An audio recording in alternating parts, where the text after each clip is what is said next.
saya, Dr. Mahathir pun pernah kalah.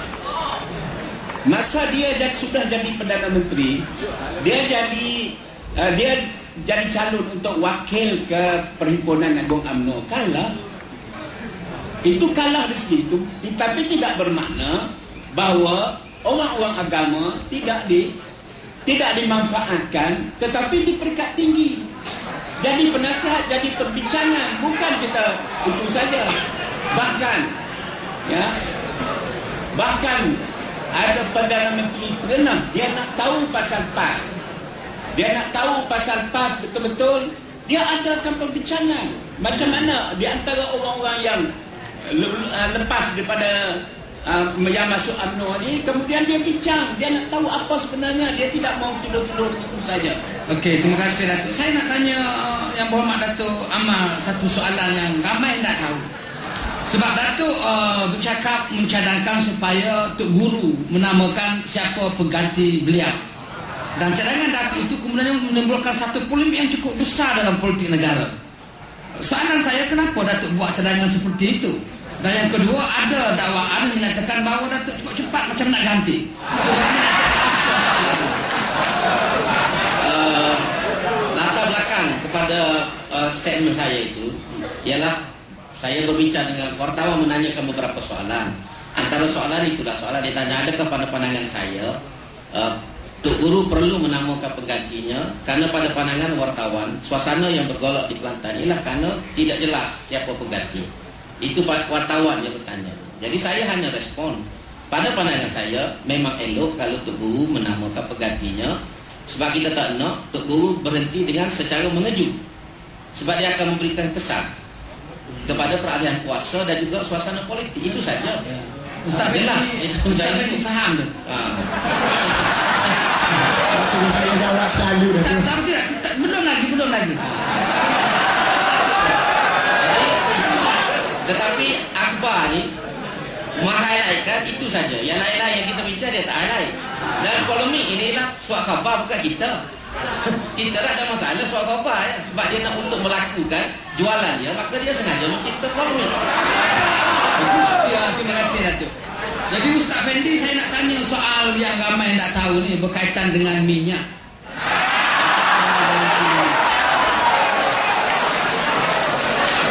Jadi soalan ni adalah berkaitan dengan isu doa. Isu doa orang Kelantan, Tok Guru. Soalan saya, mengapa UMNO begitu takut kepada doa itu? Jadi apa komen Ustaz berkaitan dengan doa ini? Terima kasih. Saya ingat nak tanya siapa paling layak jadi Menteri Besar, tapi tak apalah, saya jawab isu minyak. Jadi saya sebagai orang Kelantan, Tak, kalau Ustaz nak jawab siapa paling layak jadi Menteri Besar, saya tidak nak jawab, cuma jangan lunak jawab aja. Kalau boleh, calon-calon yang ada ni tak ramai, dalam 2-3 orang ya. Jadi kalau boleh dipromosikan melalui wacana-wacana seumpama ini, supaya rakyat Kelantan boleh tengok, boleh kelih, boleh nilai, oh ni bakal. Tak apa, Ustaz tak usah jawab yang kedua. Yang kedua berkenaan dengan royalti. Saya nak royalti ni untuk kita, untuk kita semua. Jadi Ustaz setuju royalti? Anda kata Ustaz setuju royalti? saya setuju duit sampai ke sini. Kalau kerajaan pusat tak nak bagi atas nama royalti, wang ihsan pun saya setuju juga. Sebab untuk kita, untuk rakyat Kelantan. Nah,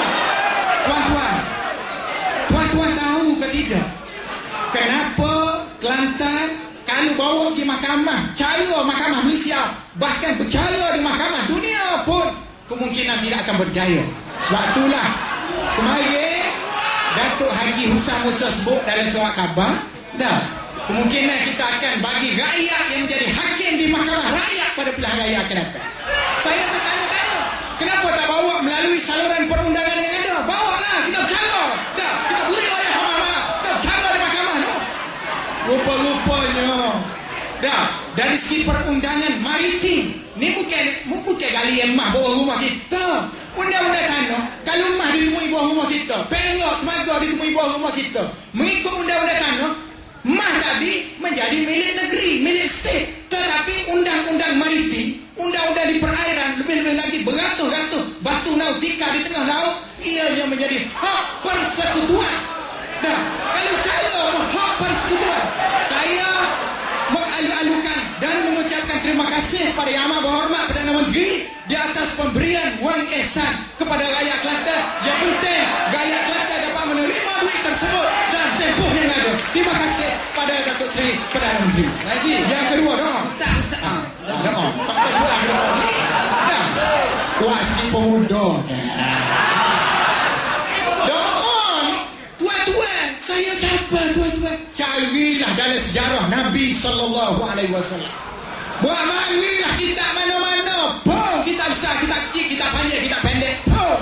Pernah ke tidak Nabi SAW berdoa musnah, berdoa bala kepada sesama Islam? Hatta Abdullah bin Ubay, pernah ke tidak Nabi berdoa bala kepada dia? Tuan-tuan, puja saya yang kedua, ketika Nabi Musa diarahkan Allah Subhanahu wa taala berjumpa dengan Firaun bersama Nabi Harun, izhaba ila Firaun innahu tagha faqula lahu qawlan layyina. Musa, dah pergilah kamu berdakwah Firaun. Firaun ni tanah dia bukan tanah Datuk Najib. Firaun kafir mengaku Tuhan Datuk Najib, mimpi Mekah. Dah semaya, puasa, ibadat, mengucap dua kalimah syahadat. Kalilah Allah kata Nabi jumpa Firaun pun faqula lahu qawlan layyina. Kamu berkata dengan kata-kata yang baik. Saya nak tanya, daripada mana sunnah mendoa bala ni pernah dilakukan oleh mana-mana sahabat, mana-mana Nabi doa bala kepada seagama, seislam, seukhuwah dengannya? Kalau ada orang Islam pada mana ni? Terima kasih Ustaz. Dr. Asri. Terima kasih Usi. Saya kira saya supaya kita nilai isu ni dengan adil tentang isu doa ni, isu agama ni.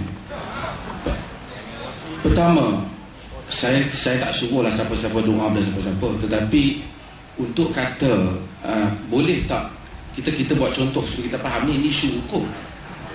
Kalau sekiranya, saya bukan cakap isu loyalty, tuan-tuan jangan cakap apa lagi, nanti saya terhenti lah. Kalau sekiranya satu orang dizalimi oleh orang lain, misalnya nanti dulu sekejap saya nak habiskan. Misalnya saya buat contoh yang ekstrim, orang yang kena rompak, kena rogol, kena seksa, sedangkan yang merogol, merombak, menseksa tu kalaulah kata dia tu pun Islam, boleh tak kita doa supaya Allah ambil tindakan kat dia? Nanti dulu saya jawab, tak kita tak jawab lah, nanti kejap. Okey. Dalam Sahih Muslim ada riwayat Sa'id bin Zaid. Sa'id bin Zaid ni adalah 10 orang yang dijamin masuk syurga. Dia telah berdoa kepada suatu orang perempuan yang bernama Arwah binti Aus, kerana Arwah binti Aus tuduh dia curi tanah. Dan kes ini diangkat kepada Marwan bin Hakam. Sekejaplah. Sa'id kata dalam doa dia, Sa'id kata, Allahumma in kana hadhihi kadhiba fa'mi basaraha waqtulha fi ardiha.